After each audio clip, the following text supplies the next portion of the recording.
మీ అందరికీ నా హృదయపూర్వక వందనాలు. చెమ్మగలిగిన దేవుని పిల్లారా, మీ హృదయాలు వెలిగించే మాటతో ఎక్కువ నేను వెతకొచ్చున్నాను కనుక మీరు నేను కలిసి ప్రభు మాటలు ధ్యానం చేసుకుందాం. ప్రభు మాటలు ధ్యానం చేసుకోబోయే ముందు రాత్రి కాలం నుంచి మిమ్మల్ని, మీ కుటుంబాలని, మమ్మల్ని, సంఘానికి జ్ఞాపకం చేసుకొని మనందరి ఎడల దేవుడు చేసిన ప్రతి మేలుకు ఉపకారమునకై మన ప్రభు మన రక్షకుడు యేసుక్రీస్తు వారి నామములో శిరస్సు వంచి వందనాలు స్తుతులు తెలియజేసుకుంటూ, చెమ్మగలిగిన దేవుని పిల్లారా, మనం ఇంత ఆరోగ్యంగా ఏకునే లేచి దేవుని మాటలు వింటున్నామంటే మన బలమని మీరు అనుకునేవాళ్ళు కాదు. ఇది కేవలం దేవుని యొక్క దయ, ఆయన ప్రేమ. కనుక ఆయన ప్రేమలో కలిగిన మాటలు మనం ధ్యానం చేసుకోబోయే ముందు ఒక చిన్న ఆరాధన చేసుకుందాం. దేవుని పిల్లారా, హల్లెలూయా స్తుతి మహిమా ఎల్లప్పుడూ దేవునికి ఇచ్చెదము. హల్లెలూయా స్తుతి మహిమా ఎల్లప్పుడూ దేవునికి ఇచ్చెదము. ఆరాధనా స్తుతి ఆరాధనా ఆరాధనా స్తుతి ఆరాధనా. హల్లెలూయా స్తుతి మహిమా ఎల్లప్పుడూ దేవునికి ఇచ్చెదము.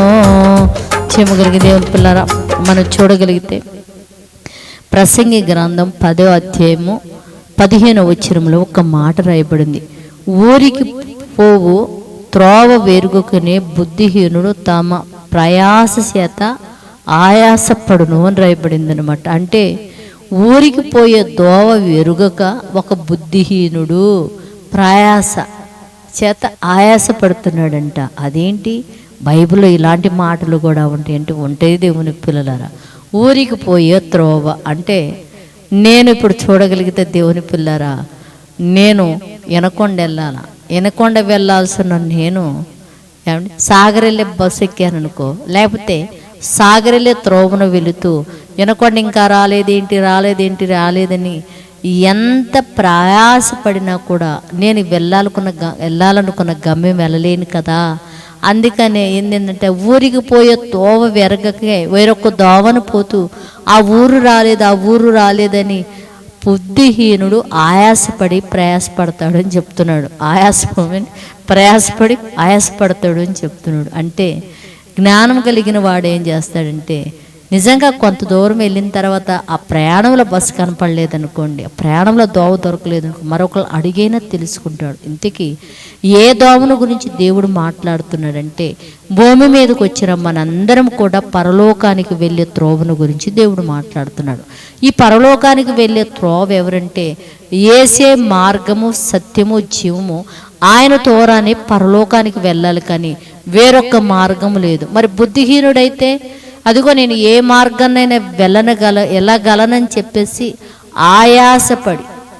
ఆయాసపడి అంటే శ్రమపడి ఏమండి మాట చెప్తున్నాడు. ఏమందంట, ఊరికి పోయే త్రోవ ఎరుగకనే బుద్ధిహీనుడు తమ ప్రయాస చేత ఆయాసపడును అని రాయబడింది దేవుని పిల్లరా. అందుకని యేసు దగ్గరకు వచ్చి ఆయన మాటలని ఆయన చెప్పిన మాటల ప్రకారం ఆయన త్రోవలో నరిస్తేనే ఆయాసం అనేది లేక బుద్ధిహీనత పోగొట్టుకొని పరలోకానికి వెళ్ళే భాగ్యం మనకు ఉంటుందని చెప్పేసి దేవుడు చక్కగా ఈ మాటలు తెలియజేస్తున్నాడు. కనుక ఈ మాటల్ని ఎంతమంది అయితే యేసుక్రీస్తు వారిని నమ్మక, ఆయనే మార్గము సత్యము జీవము అని తెలుసుకొనక ఆయాసపడుతూ బుద్ధిహీనులుగా మారి దారి తప్పి ఎంతమంది అయితే పోతున్నారంటే వారి కోసం మనం ప్రార్థన చేద్దాం. దేవుని పిల్లరా, పరిశుద్ధుడా జీవము కలిగిన మా పరలోకపు తండ్రి నాయన, ఇదిగో త్రోవ ఎరగకనే బుద్ధిహీనులు నాయన ప్రయాసపడుతున్నారు, ఆయాసపడుతున్నారు అని చెప్తున్నావు తండ్రి.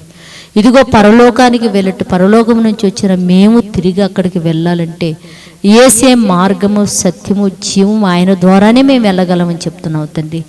ఎంతమంది అయితే భూమి మీద క్రీస్తుని వెరగక ఆయనే మార్గము సత్యము జీవము అని తెలియక ఆయన ద్వారా పరలోకానికి వెళ్ళే భాగ్యం ఉన్నదని ఎరుగక తండ్రి ప్రయాసపడి బుద్ధిహీనులుగా మారిపోయినారు. అట్టి బిడ్డలు మీరు కృపతో జ్ఞాపకం చేసుకొని యేసు అనే మార్గాన్ని కనుగొని వారు కూడా నిత్య జీవానికి చేరే విధంగా వాళ్ళ హృదయాలు మీరు సిద్ధపరిచి సహాయం చేయమని అడుగుతూ తండ్రి నైనా వారి బిడ్డలకు వినగలిగే చెవి, గ్రహించగలిగే హృదయం బిడ్డలకు దయచేసి వారి అవసరాల అక్కర్లన్నీ తీర్చి మీరు మహిమ పొందుమని మా రక్షకుడు నీ కుమారుడైన యేసయ్య పరిశుద్ధ నామములో ప్రార్థన అడుగుతున్నాము తండ్రి, ఆమేన్. మీ అందరికీ నా హృదయపూర్వక వందనములు, ధన్యవాదాలు.